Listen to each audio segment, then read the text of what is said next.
Lucas 8, verso 40. E aconteceu que quando voltou Jesus, a multidão recebeu, porque todos o estavam esperando. E eis que chegou um varão de nome Jairo, que era príncipe da sinagoga, e prostrando-se aos pés de Jesus, rogava-lhe que entrasse em sua casa, porque ele tinha uma filha única, quase de 12 anos, que estava morte, e indo ele, apertava-o a multidão. Uma mulher que tinha um fluxo de sangue, havia 12 anos, e gastara com os médicos todos os seus haveres, e por nenhum deles pudera ser curada. Chegando por detrás dele, tocou na orla do seu vestido, e logo estancou o fluxo do seu sangue. E disse Jesus: quem é que me tocou? E negando todos, disse Pedro e os que estavam com ele: mestre, a multidão te aperta e te oprime, e tu dizes: quem é que me tocou? E disse Jesus: alguém me tocou, porque bem conheci que de mim saiu virtude. Feche a Bíblia, coloque no banco, na cadeira, e pegue na mão da pessoa mais perfumada do seu lado. Ficou mais fácil, né? Jesus já libertou a criatura do seu lado do perfume do Avon. Aperte a mão da pessoa com um carinho até ela falar aleluia. Pentecostal que não faz barulho está com defeito de fabricação. Vamos orar.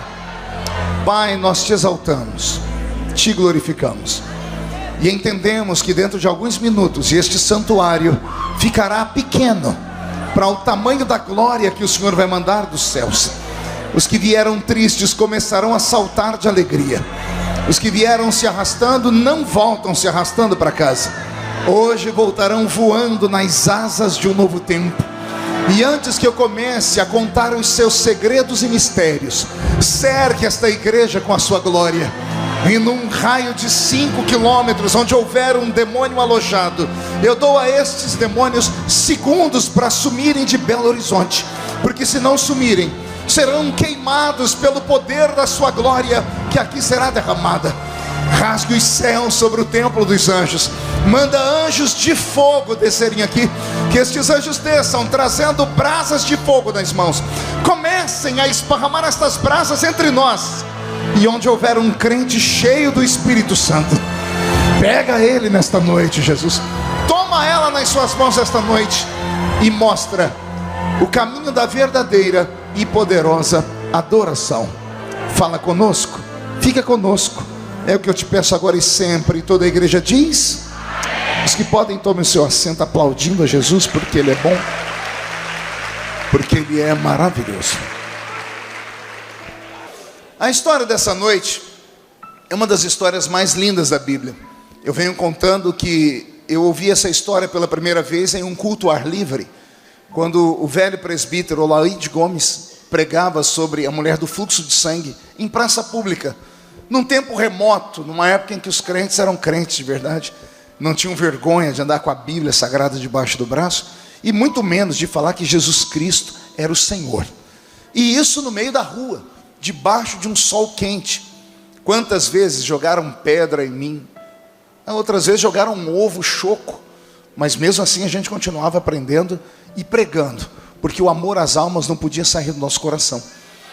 E quando eu era garoto ainda, a história dessa mulher entrou no meu coração. E quando Jesus foi me dando a oportunidade de estudar, eu fiz questão de me aprofundar na história, porque eu sabia que não era apenas uma história de mais um doente que foi em busca do seu milagre. Não era só isso, tinha algo mais profundo.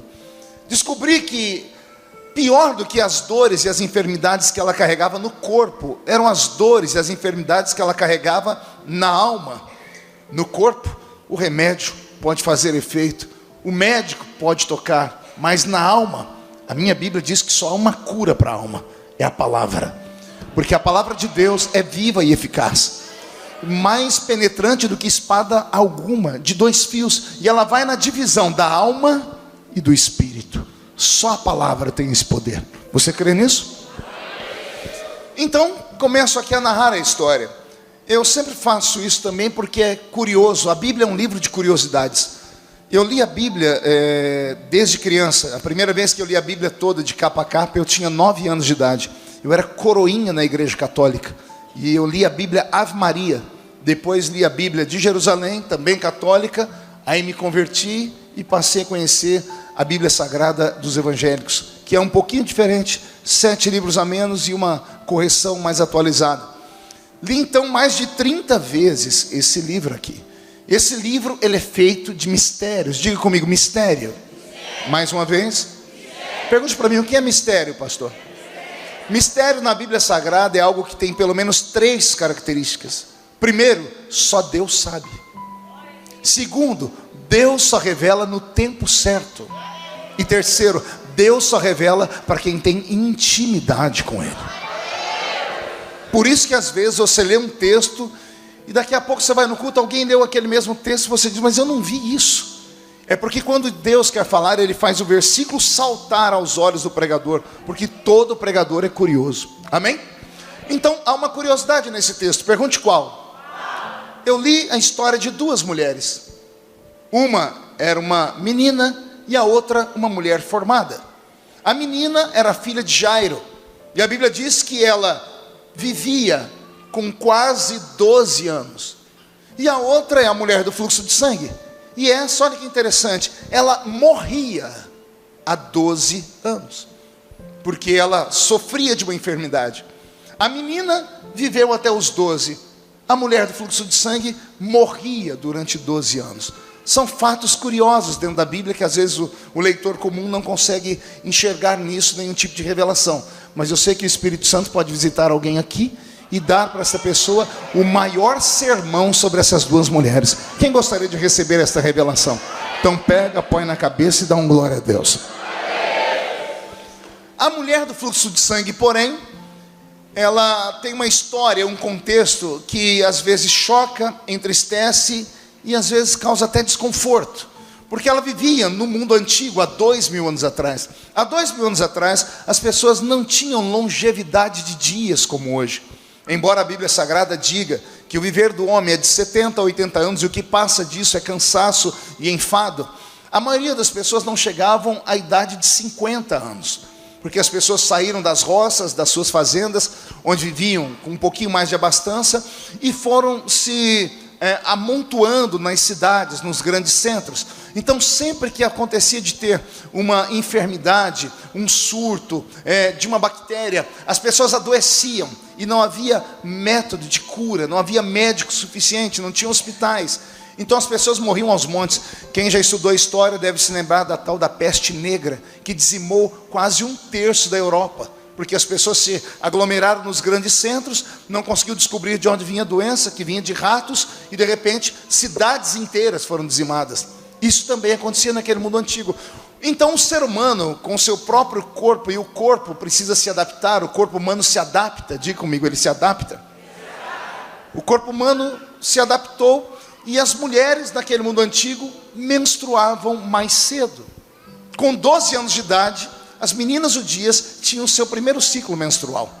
E quando isso acontecia, era um Deus nos acuda, porque o judeu tem um problema muito sério com sangue. Está escrito lá em Deuteronômio que o sangue era a alma do corpo, então não podia nem comer, nem tocar nele. E quando a mulher estava no seu ciclo menstrual, então era um sinônimo de imundície, era um ritual dos judeus. Quando a menina atingia a faixa etária de 11 anos, a mãe começava a prepará-la. E começava a dizer para ela, vai acontecer isso com o seu organismo, seu corpo vai se transformar, hormônios vão ser liberados, você vai ter um corrimento de sangue, e aí você já estará pronta para ser desposada e casar. As mulheres de Israel casavam entre 12, 13 e 14 anos. Maria, a mãe de Jesus, foi desposada com 13 anos de idade. 13 anos de idade. Hoje seria estupro de vulnerável pela lei brasileira, porque o mundo mudou, as pessoas vivem mais, as pessoas estão tendo mais longevidade de dias. Você olha para mim, nem parece que eu tenho 70 anos, né? E olha como é que eu estou aqui, né? Porque as pessoas estão melhorando de qualidade de vida. Então a mãe preparava a menina, e quando a menina tinha o seu primeiro ciclo menstrual, era natural a mãe falar para ela, vamos pegar aqui a sua trouxa de roupas que eu já arrumei. A mãe avisava o pai abria a porta da casa e começava a andar pelo meio da cidade, gritando, imunda, imunda. As pessoas paravam para olhar, abriam caminho e viam atrás do homem uma mulher madura e uma criança, uma menina, que havia entrado no ciclo da puberdade. Então as pessoas se afastavam e a menina era arrancada do seio da cidade e levada para um lugar fora do arraial, fora da cidade, fora das cidadelas. Esses lugares geralmente eram chamados de Vale dos Rejeitados. Qual o nome do vale? Nesse Vale dos Rejeitados ficavam aquelas pessoas que, segundo a tradição dos judeus, eram pessoas amaldiçoadas, pessoas que carregavam sobre si o peso do pecado dos pais, porque a Bíblia Sagrada diz no Velho Testamento que Deus visita o pecado dos pais nos filhos, até a 3ª e 4ª geração. Você já deve ter estudado isso, ouvido alguém pregar sobre maldição hereditária. Quem já ouviu falar sobre isso? Era nisso que os judeus criam. Há um texto da Bíblia muito interessante, a princípio preconceituoso, mas ele termina com Deus sendo glorificado. Um homem paralítico é arrastado para perto de Jesus. Os discípulos se apavoram com o tamanho da paralisia do homem, que vão no ouvido de Jesus e perguntam para ele: mestre, quem pecou, esse paralítico ou aos pais dele? Ainda bem que perguntaram, porque Jesus naquele dia quebrou a maldição. Ele olhou para todos e disse assim: nem ele pecou, nem os seus pais pecaram, nem tudo que acontece na vida do homem por causa de pecado. Isto aconteceu na vida dele para que o nome de Deus fosse glorificado. Então, nesse Vale dos Rejeitados eram colocados exatamente as pessoas rejeitadas pela sociedade. Quem eram as pessoas rejeitadas pela sociedade? Pessoas que nasciam com anomalia física, pessoas que herdavam ou adquiriam enfermidades, pessoas leprosas, cegos, coxos, mancos, ressecados, doentes, enfim. Essas pessoas eram arrancadas do meio da sociedade sadia e levados para um ambiente longe da população, porque ninguém queria olhar para a maldição, ninguém queria ser atingido pela maldição e ninguém queria ser contaminado por doenças. Se você nunca ouviu falar desse Vale dos Rejeitados, eu tenho dito aqui que existe um filme na Netflix chamado O Quarto Sábio. Se você assistir o filme do Quarto Sábio, você vai ver que ele é embasado todo em pessoas que foram arrancadas do seio da sociedade e eram marginalizados. Essas pessoas, como elas não tinham segurança de vida e não tinham paixão pela própria existência, dado a sua história, sabendo que eram amaldiçoados por tudo e por todos, acabavam se tornando bandidos. Alguém lembra do texto da Bíblia que diz assim: certo homem saía de Jerusalém e ia para Jericó. No meio do caminho foi tomado de assalto, bateram no homem e deixaram ele meio morto. Lembram disso? O texto do bom samaritano.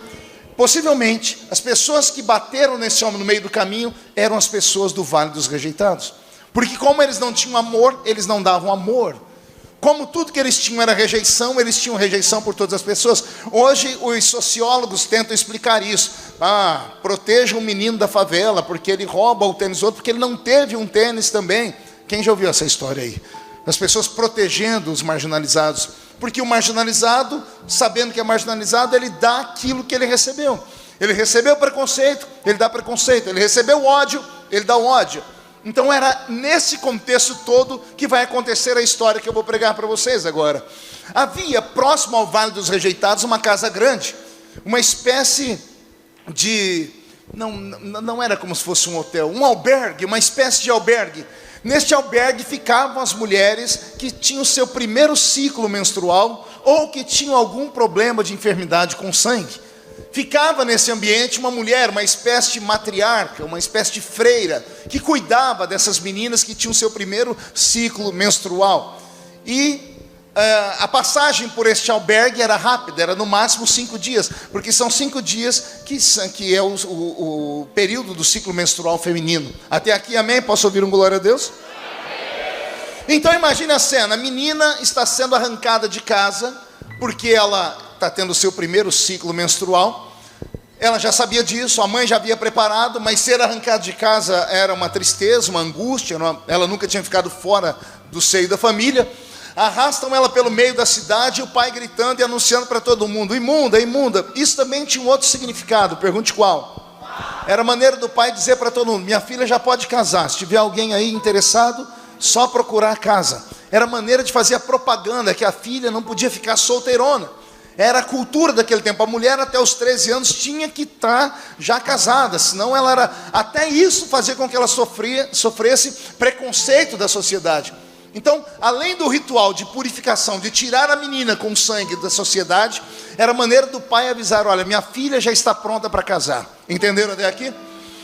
A menina é arrastada para fora da cidade, passa pelos portões, é entregue na mão de uma mulher. Eu imagino o choro, a dor, a angústia, e a mãe tentando confortá-la, dizendo: fique tranquila, o lugar para onde você vai é seguro. A mamãe ficou lá, a vovó ficou lá, a titia ficou lá, as vizinhas ficaram lá, suas primas ficaram lá, e você também. É um ciclo. Daqui 5 dias a mamãe te busca. Passaram-se 5 dias.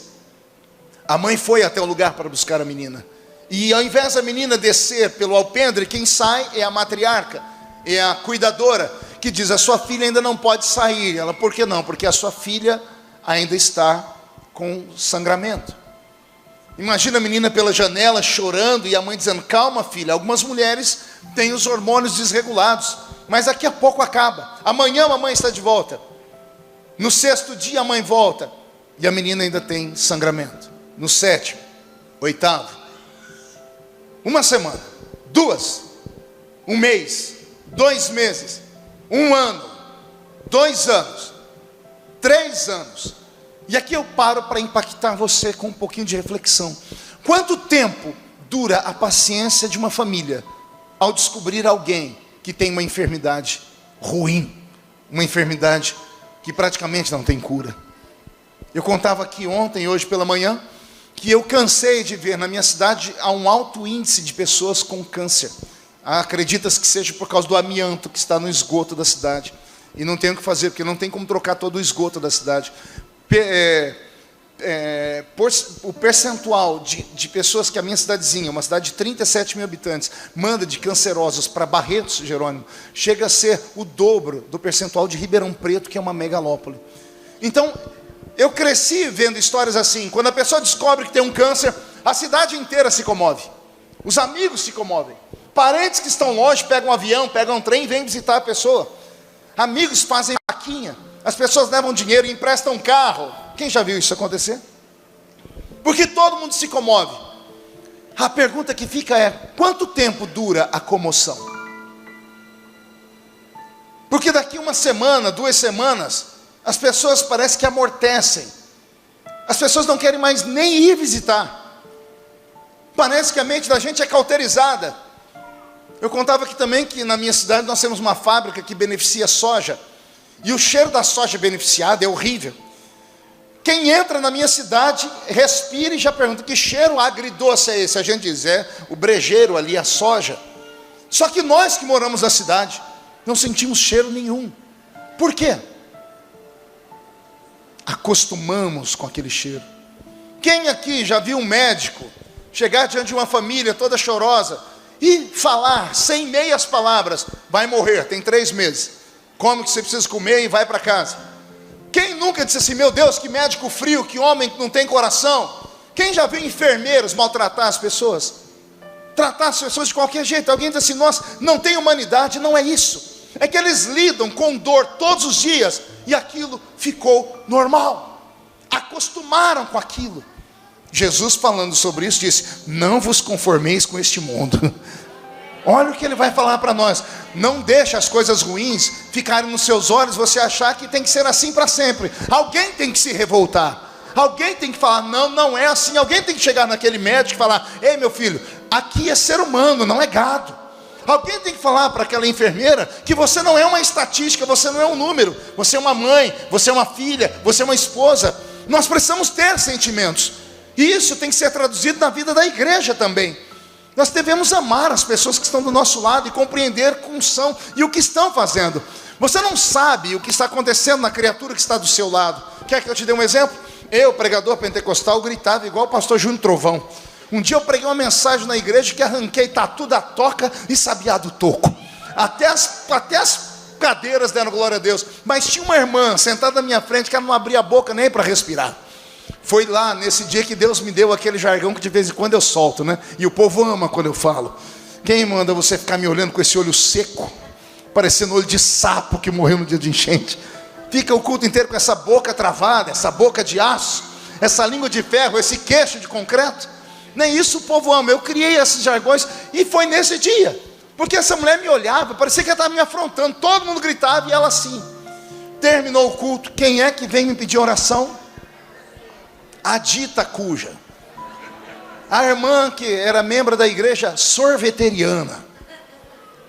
Ela era tão fria que quem ficasse perto dela 5 minutos pegava um resfriado. Ela veio, o senhor pode orar por mim? Eu disse, pela senhora eu não oro não. Falei, por que não? Eu vi a senhora o culto inteiro me afrontando, com esse olho comprido, com esse nariz esquisito, não dando glória a Deus. A senhora tem que ser mais viva. E agora vem pedir oração. Ela respirou fundo e falou assim, eu enterrei meu filho ontem, pastor. Meu único filho. Arrimo de família. Não era nem para eu ter vindo no culto. Mas entre ficar em casa e me receber a palavra de Deus, eu vim receber a palavra de Deus. Eu queria dar glória a Deus, pastor, mas não conseguia. Aquilo quebrou as minhas pernas inteiras. Então eu comecei a respeitar as pessoas que estão no culto. Porque tem gente aqui que não está dando glória a Deus. Não é porque não quer. Não é porque não pode. É porque só Deus sabe que essa pessoa está convivendo no vale dos rejeitados. E no vale dos rejeitados não tem esperança. Ninguém olha para os rejeitados.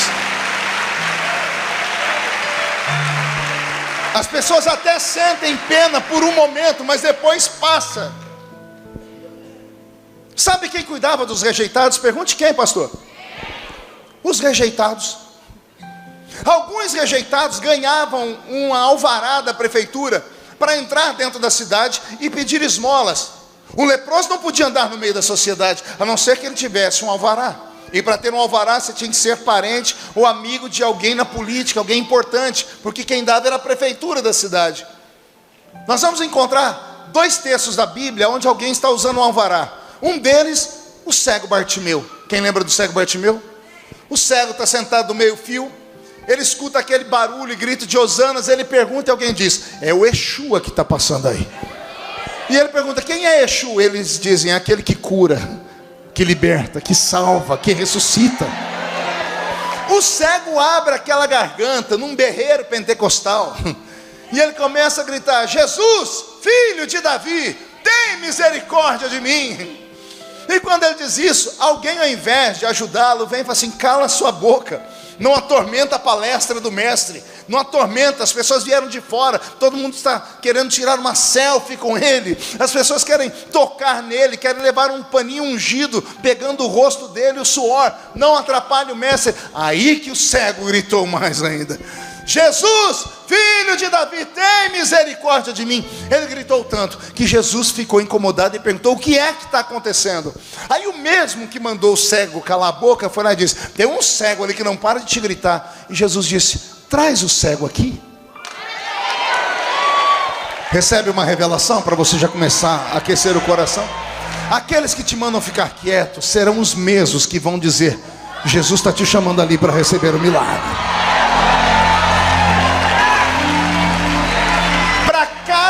Dia de humilhação, dupla honra sobre a sua vida. Até porque não é a glória da segunda casa que é maior, é a glória da última casa. Este estado que você vive agora é o último momento.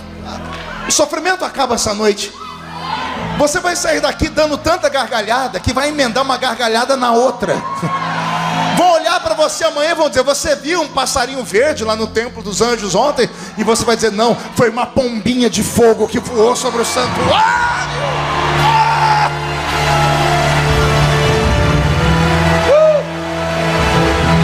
Glória!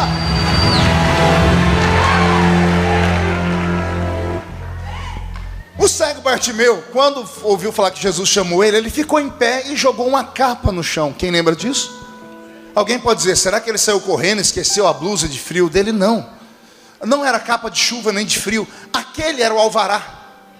Aquele era um objeto que a prefeitura dava para os cegos, os leprosos, os aleijados, que podiam pedir esmola na cidade, que se cobriam com aquilo. Porque se não fossem, eram apedrejados porque eram amaldiçoados. Então esses eram selecionados, segregados. Quando a porta da cidade abria de manhã, eles entravam, pediam esmola, e antes da porta da cidade fechar, eles pegavam o dinheirinho da esmola, iam na feira e compravam o resto dos legumes, compravam o resto das tâmaras.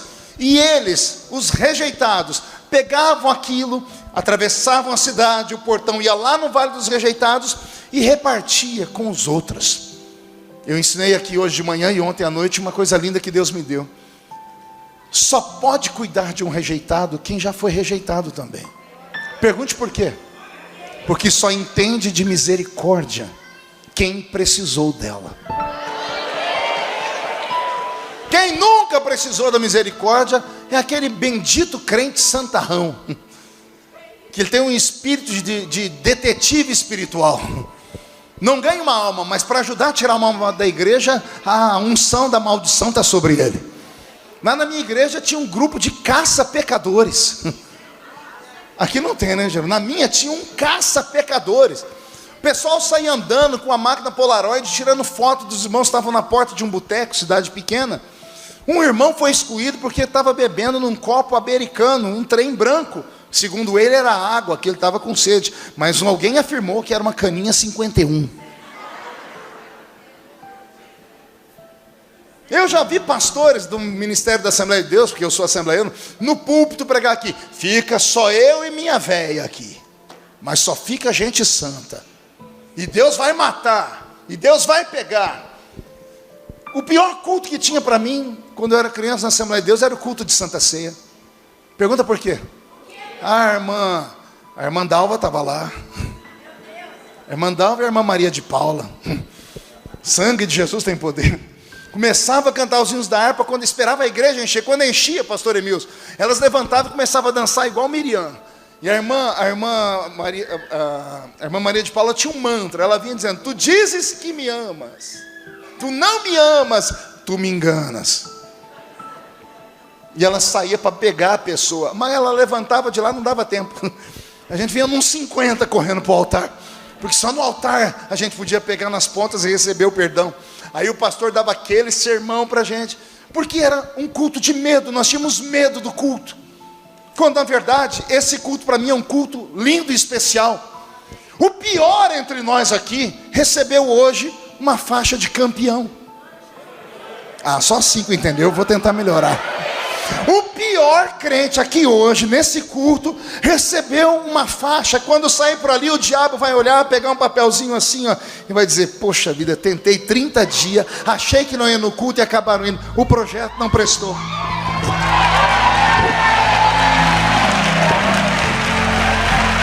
O pior, aquele que veio arrastado aqui para dentro, volta hoje com o sangue de Jesus sobre a sua cabeça, com o Espírito Santo dentro da sua alma. E vou mandar um recado para o inferno: o crente mais fraco nessa noite aqui no Templo dos Anjos é mais forte do que o mais forte demônio nos quintos dos infernos. Porque esse é um culto de soldados que participaram de uma guerra por 30 dias e você venceu. Por gentileza, murcha a barriga, estufe o peito, bate no peito e diga: eu venci. Mãozinha direita para cima, agarra o ombro do outro soldado que está do seu lado. Pode agarrar com força, que soldado não é frouxo não.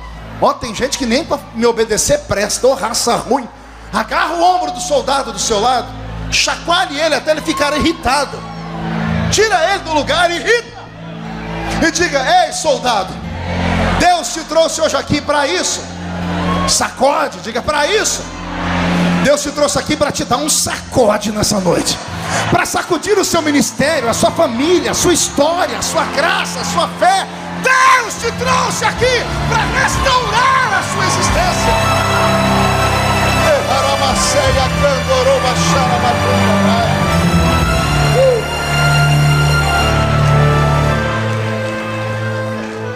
Pregadores que têm palavra de cura é porque foram curados. Pregadores que só têm um chicote na mão é porque não experimentaram ainda o poder da cura. Quando você vê uma pessoa pregar muito sobre pecado, ore por ela. Pergunte por quê? Psicologia reversa. É ali que ela deve. Ali está a fraqueza dela. Jó disse isso: o mal que eu temia me sobreveio. Aqui não é um tribunal de condenação. Embora todos aqui sejam pecadores, todos os pecadores aqui estão redimidos pelo sangue de Jesus Cristo, o Nazareno. E se a trombeta do arrebatamento tocar agora, eu tenho certeza que esta igreja subirá para o céu. E se pelo menos só 2 crentes daqui subir, um sou eu, quem é o outro? Deixa eu ver. Então reage, pelo amor de Deus, reage. Oh, glória.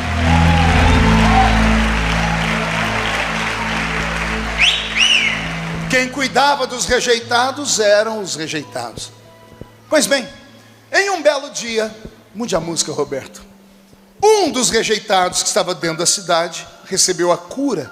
Eu quero nomear aqui o cego Bartimeu, porque Jesus o curou enquanto ele pedia esmola. Naquele dia, ele não levou esmola para o vale dos rejeitados. Naquele dia ele não levou comida. Ele saiu do meio da cidade e entrou dentro do arraial aos berros e aos gritos, dizendo: gente, eu achei uma coisa melhor do que dinheiro. Eu achei uma coisa melhor do que comida. Eu achei Jeová Rafá encarnado. Pegou? Jeová Rafá encarnado. Alguém sabe o que significa Jeová Rafá? O Deus que cura, o Deus que sara. E ele disse: e o homem está fazendo uma cruzada lá no centro da cidade. E eu vim aqui despertar em vocês a vontade de receber a cura. Todos os rejeitados, cegos, mancos, coxos, ressecados, leprosos, e a casa das mulheres do fluxo de sangue. Todos ouviram a história que lá dentro da cidade estava Jesus. Se eles tivessem um líder, e esse líder inspirasse neles a fé, todos teriam saído ali de mãos dadas, um ao lado do outro. E olha que andando sozinho é muito difícil, mas se você andar de 2 em 2, se um cair, o outro levanta. Um cordão de 3 dobras é muito mais difícil de ser quebrado. Quer ver? Abra suas 2 mãos, feche 4 dedos em cada mão, deixe só os dedos indicadores. Indicadores. Alô? Indicador. Isso. Bata esses 2 dedos indicadores. O que você escuta? Multipliquemos 2 dedos. 3, 4. Faz você o resto. Sozinho não dá para ir junto. Tem uma história da Bíblia que eu morro de dar risada dela, é lá no Velho Testamento. O arraial de Israel está cercado, está todo mundo morrendo de fome. Um rei está gritando com um profeta, dizendo: eu vou mandar matar o profeta, porque eu vi 2 mulheres dizendo: ontem comemos o nosso filho, o meu filho, amanhã nós vamos, e hoje nós temos que comer o filho dela, e ela escondeu o filho para ninguém comer. Olha só o que as pessoas estavam fazendo. Era tanta fome que as mães estavam matando os filhos e cozinhando para comer. O rei ficou tão desesperado, disse: a culpa é daquele bendito profeta. Quando ele mandou buscar o profeta liberou a palavra: amanhã, por essas horas, haverá tanta comida em Israel, e será tão farto, que pessoas não vão poder tocar só porque não creram. E aí, o que aconteceu? Saiu daquela cidade 4 leprosos. Quantos? E foram até o arraial dos inimigos, mas não foram para brigar, foram lá para ouvir dos homens se eles podiam ter misericórdia deles e dar comida para eles. Os 4 leprosos, quando chegaram no arraial, o arraial estava abandonado. Toda a comida estava lá, toda a riqueza estava lá, os cavalos, as roupas. Os soldados daquele arraial saíram correndo, porque eles ouviram um barulho esquisito. Pergunte do quê? Eles sentiram a terra tremer, porque eles sentiram que um exército de Israel havia se levantado, com milhares de soldados e milhares de cavalos, e os cavalos nos seus trotes, e os homens pisando no chão. A terra chegou a tremer. Eles ficaram com tanto medo, os inimigos tão apavorados, que eles saíram correndo e deixaram a roupa, comida, espada, tudo. E daqui a pouco chega o exército, 4 leprosos. Alguém já leu essa história na Bíblia? 4 leprosos, um segurando o outro, vão dando um passo, cai no nariz. Espera aí que meu nariz caiu aqui. Daqui cai uma orelha, espera, caiu a minha orelha aqui. É o exército de Deus. Eram leprosos, rejeitados, mas estavam um ligado ao outro. Você sozinho não vai a lugar nenhum, mas tem um rejeitado aí do seu lado. Agarra esse rejeitado e diz: nós vamos dar na cara do diabo. Você saiu de casa parecendo um gatinho mimado, mas quando você voltar, o diabo vai ouvir rugido de leões. Amanhã vai ser um dia tão abençoado sobre a sua vida, que você vai ligar, mandar mensagem, postar no Facebook e dizer: gente, eu não sei o que aconteceu. Ontem eu estava para baixo, agora eu estou para cima. É porque ontem eu era lixo e hoje eu sou luxo, porque Deus vai abençoar a sua história. E se alguém crê nisso, agora não dá um grito não, dá um berro de glória a Deus.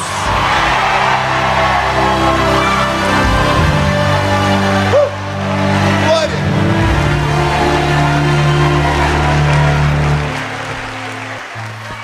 Se aqueles homens tivessem se reunido, ido em bando para a cidade, possivelmente alguns teriam morrido, porque as pessoas revoltadas iam apedrejar. Mas eles eram centenas. Quem assistiu o filme que eu falei, o quarto sábado, vai ver que eram multidões, milhares.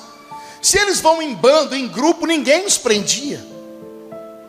Mas um começou a desanimar o outro, dizendo assim: não tem jeito, porque se eu não vou conseguir correr, minha perna não dá. O outro aleijado, vamos ter que arrastar. Começaram a colocar problemas, obstáculos, ao ponto de todos saberem que a cura estava a alguns quilômetros dali, e ninguém teve coragem de ir lá, por medo de morrer.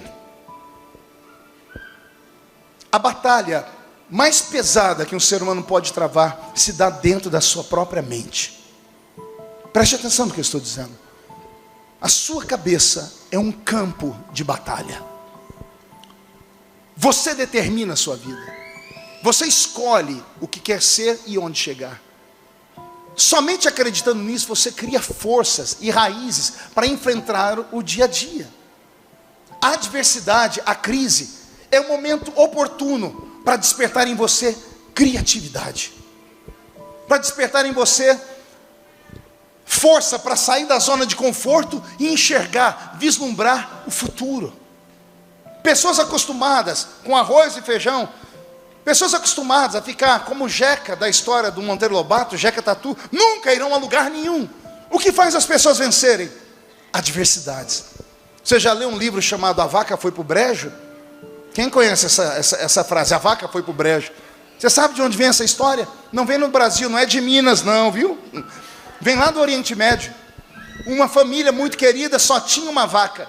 Dessa vaca eles pegavam o leite, do leite faziam queijo, faziam lá tudo que eles podiam. Uma vaquinha de ano em ano dava uma criazinha, eles matavam, secavam a carne e comiam o ano inteiro. Era uma família, um pai, uma mãe e 3 filhos. Passou um viajante muito importante e veio uma tempestade de areia, e essa família abrigou esse homem.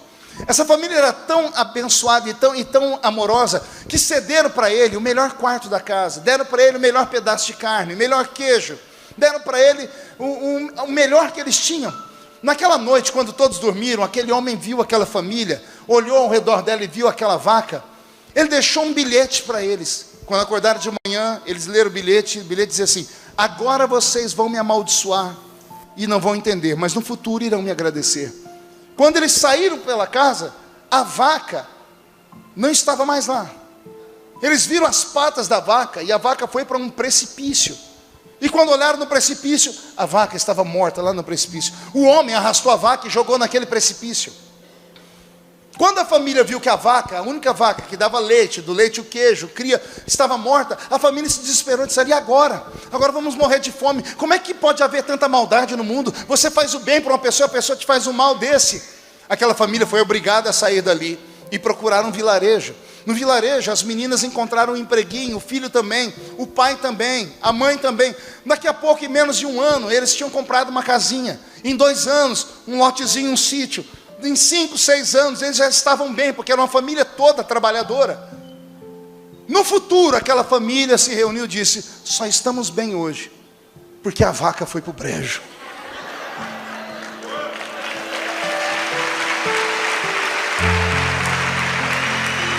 Crises são oportunidades. O problema é o que você faz com a crise.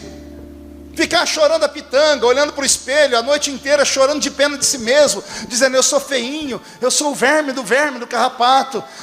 Tudo você encontra uma culpa. A culpa é do pastor, é do pai, é da mãe, é do vizinho, é do tio, é do cachorro, é da pulga que estava no cachorro. Você aponta o dedo para todo mundo. Seja responsável por si mesmo. Você é imagem e semelhança de Deus. Eu vou repetir: você é imagem e semelhança de Deus. Eu estou liberando aqui chaves de revelação. O que um homem faz, o outro pode fazer e melhorar ainda. Eu vou repetir: tudo que um ser humano faz, onde um ser humano chega, um outro, se aperceber daquilo, e se esmerar, e trabalhar, e se esforçar, ele vai maior do que aquele outro. Você pode sair desse buraco em que você está, mas tudo isso passa pela sua mente. Se você não tiver uma cura aqui dentro, se você não se autoalimentar de fé e de esperança, você vai terminar os seus dias desse jeito que a senhora está. Já houve um tempo que a senhora parecia a Xuxa, e agora parece a moça que fez o papel da bruxa. Porque a senhora deixou de se amar. Pastor, mas eu fui abandonada. A senhora não foi abandonada. Comece a mudar e colocar palavras de fé na sua cabeça. Mude a semântica. A senhora não foi abandonada, a senhora foi liberta. Não, pastor, ele foi embora. Não, ele não foi embora, Deus tirou ele da sua vida. Tem uma nova perspectiva. Não, pastor, eu perdi. Quem perdeu foi aquele infeliz. E daqui a pouco, quando vê a senhora dar uma melhorada, dar um upgrade, Deus vai abrir a porta, a senhora vai poder visitar aquele médico, sabe, aquele milagre vai acontecer. E daqui a pouco, aquele lá vai falar: já foi em mim, ninguém vai acreditar. Pega esta palavra, pode parecer uma palavra de loucura, mas é uma palavra de fé. O que acontece é o que está na sua cabeça. Você pode achar que é só uma piada ou agarrar-se a ela e dizer: eu quero. Um dia Jesus trouxeram perto dele um cego, e Jesus perguntou para o cego: o que você quer que eu te faça? Se tivesse um contador de piada, ia dizer: alô, olhos, cego. Por que Jesus não curou ele? Jesus queria ouvir da boca dele: o que é que você quer que eu te faça? Por que as pessoas não conseguem milagres? Porque nem sabem pedir. O meu povo erra por falta de conhecimento e porque não sabe pedir. Jesus, me dá um carrinho, aquele carrinho que o senhor quiser. Eu fiz essa oração, ganhei uma porcaria de uma Brasília. Você ri porque não era você. Pense no carro que o anticristo vai usar na grande tribulação para conduzir os desviados, que era a minha Brasília. Até apelido aquela porcaria tinha: Brasília ungida. Pergunte por quê? Onde eu parava ficava uma poça de óleo no chão. Eu ungi a cidade inteira com óleo de motor daquela porcaria. Um dia um amigo meu foi na minha casa, desfez do carro, e eu com medo, né, bem crentão, peguei o molho de chave da Brasília. Quem já teve Brasília aqui? Eu estou falando demais? Pense num carro que tem uma chave para cada porta. Você botava o molho de chave aqui, dava problema na coluna. Você tinha que todo dia trocar para a coluna equilibrar. Tenta ouvir música dentro de uma Brasília, é impossível. Tenta conversar com alguém, pergunte por quê. O motor é dentro do carro. O motor é aqui atrás. Você está conversando com a pessoa, ela está fazendo assim: Você pode botar o perfume que quiser, meia hora dentro da Brasília você sai cheirando gasolina. É o carro do Satanás. Aí esse meu amigo foi lá e eu falei: olha a bênção que Deus me deu. Ele disse: bênção?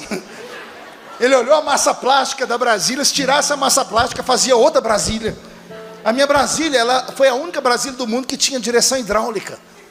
Eu meti o pneu do carro no meio fio, abriu o setor dela, para girar na esquina dava 6 voltas. Já sabia o tempo, o time, porque carro velho vai ficando personalizado. Só o dono sabe abrir a porta. Já percebeu, não? Não, calma, não é assim não. Você faz assim, então... Estou falando muito. Assim era aquela porcaria. O rapaz falou tão mal da Brasília, eu catei o molho de chave, dobrei o joelho e falei: Jesus, aquele incircunciso, filho da Belial, ele falou mal do carro que o Senhor me deu. Lá do céu eu ouvi a voz do Senhor assim: quem te deu? Não, mas não foi o Senhor não. O Senhor disse: não, você determina a sua história. Você determina a sua história. A guerra está aqui. Se liberte aqui e o resto vai acontecer. Eu profetizo em nome de Jesus que dependendo da autoridade que você receber nessa noite e do que você fizer com ela, hoje, para te ver, as pessoas riem, porque te olham de cima para baixo, mas chegará um tempo que para te ver, vão ter que comprar um par de binóculos, vai estar voando, e quando você estiver lá em cima, lembra-te de mim quando entrares no seu reino. Quem acredita nessas loucuras desse pregador? Dá mais um grito de glória!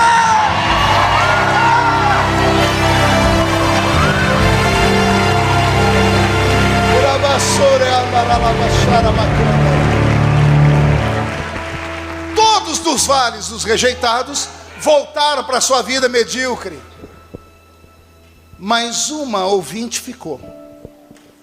O apelido dela na cidade era O Fantasma, porque ela sangrou 12 anos todos os dias, glicose baixa, glóbulos vermelhos em falta, anêmica ao extremo.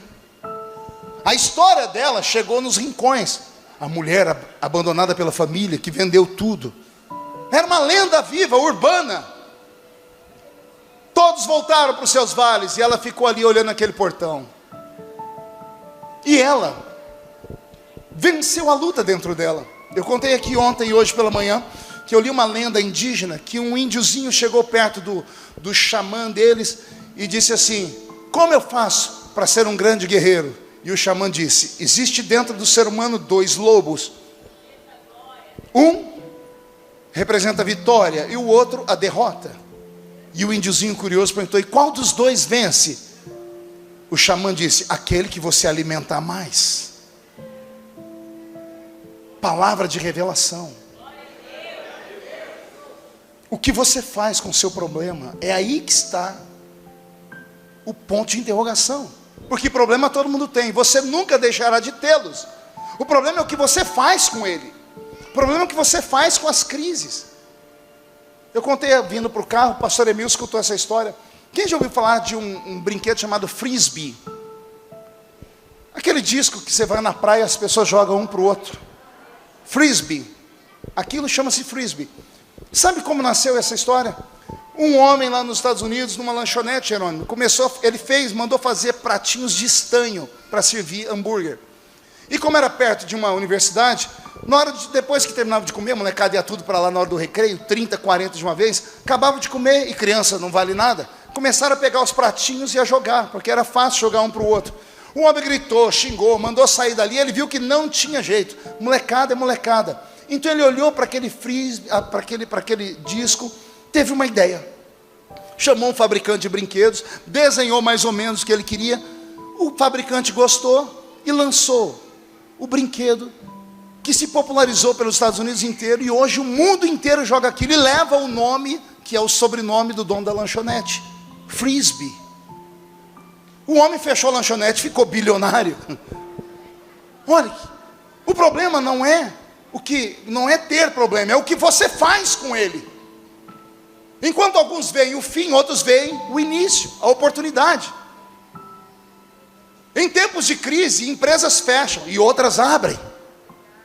Por quê? Porque eles veem a oportunidade. Se você, nesta noite, pedir a unção do Espírito Santo, e você alimentar esse lobo da vitória, você vai enxergar coisas que você nunca enxergou na vida. A mulher chegou à seguinte conclusão: se eu ir para o centro da cidade, eu vou morrer, porque as pessoas vão me ver esbranquiçada, vão jogar pedra e eu morro, sim ou não? Mas se eu voltar para aquela casa, a qualquer dia eu vou morrer também, porque a enfermidade está se agravando. Ou seja, se eu ficar eu morro, se eu ir eu morro. Então, já que é para morrer, bora morrer lutando. Já que eu vou morrer buscando o meu milagre. E a mulher partiu para o meio da cidade. E quando ela chegou no meio da multidão, imagina, doente, anêmica, ela estava próxima de Jesus. Estava o quê? A Bíblia diz que ela tocou a orla. Onde fica a orla de um vestido? Como é que ela tocou a orla do vestido embaixo e tinha uma multidão cercando Jesus? Você tem que ver o texto da Bíblia e enxergar. É simples. Ela foi até onde deu, ela chegou no limite. A pressão dela caiu e ela caiu ao chão. Ela estava a 1 palmo de agarrar Jesus. Quando ela caiu e viu que não ia conseguir chegar perto dele, ele ia continuar andando, ela foi aonde deu. Ela tocou nas orlas do vestido. E quando ela tocou nas orlas do vestido, ela estava tão determinada pelo milagre dela, que ela pegou uma coisa que não era dela. A bênção não era dela. Ai, Jesus, isso aqui veio agora. Aliás, veio no almoço. Ela pegou algo que a bênção não era dela, era das pessoas que vieram de longe. Quando ela encostou nas orlas, Jesus parou e gritou: epa, alguém me tocou. Pedro, fazendo a escolta, disse: é claro que alguém te tocou. Olha a multidão, todo mundo encostando no Senhor, todo mundo passando a mão na sua roupa. Jesus disse: não, alguém me tocou porque roubaram de mim. Alguém tomou sem a minha permissão, porque eu senti que de mim saiu virtude. Ele não liberou a virtude. Isso aqui é para você que acha que Deus só olha os outros. Isso aqui é para você que acha que Deus tem os seus queridinhos aqui dentro. Aquele recebe, aquela recebe, eu nunca vou receber. Isso aqui mostra que a determinação traz o milagre. A determinação faz o milagre vir. Não era para ser dela, mas ela foi até o limite. O problema é que você não foi até o limite. O problema é que você fica aí o culto inteiro parecendo que foi batizado num pote de vinagre, lamentando a sua vida. Ah, eu moro numa casinha, eu tenho um maridinho, um cachorrinho, uma casinha, eu vou naquela igrejinha daquele pastorzinho. O seu problema é que você vê tudo no diminutivo. Essa teologia maldita. Deus vai tirar a teologia do diminutivo e vai te dar a teologia do aumentativo. Você vai sair daqui hoje debaixo de uma unção. Você sairá daqui hoje como campeão. Você sairá daqui hoje em busca de algo que você nunca recebeu. E se tem alguém que crê nisso, só mais uma vez, faz aquele barulho para todo mundo acordar. Acotovela o seu irmão. Tem um texto da Bíblia muito interessante. Pedro está atrás das grades. Pode ficar de pé que eu termino aqui. E a Bíblia diz que o anjo chegou e tocou a ilharga de Pedro. Tocou o quê? O senhor me permite? Deixa o braço solto. Olha para lá. O anjo tocou aqui, ó. Tocou bem aqui na ilharga. Pedro tomou aquele susto. O anjo precisou tocar a ilharga dele. Toca a ilharga do seu irmão aí. Mas toca com vontade. Diga: ei. O milagre pode não ser para você, mas se você correr atrás dele, vai sair virtude. A virtude vai te acompanhar. Eu profetizo a melhor semana que você teve nesse ano. Eu profetizo uma semana de tanta unção sobre a sua vida, tanta graça, tanta glória, que domingo que vem você vai estar aqui, vai dar testemunho, vai dizer: aconteceu. A virtude veio, e não era para mim, mas eu peguei ela. O campo de batalha está na sua mente. Ei, quem mandou você largar a rede? Quem mandou você parar? Volte para o mar alto, porque no lugar da sua vergonha, Deus vai te honrar.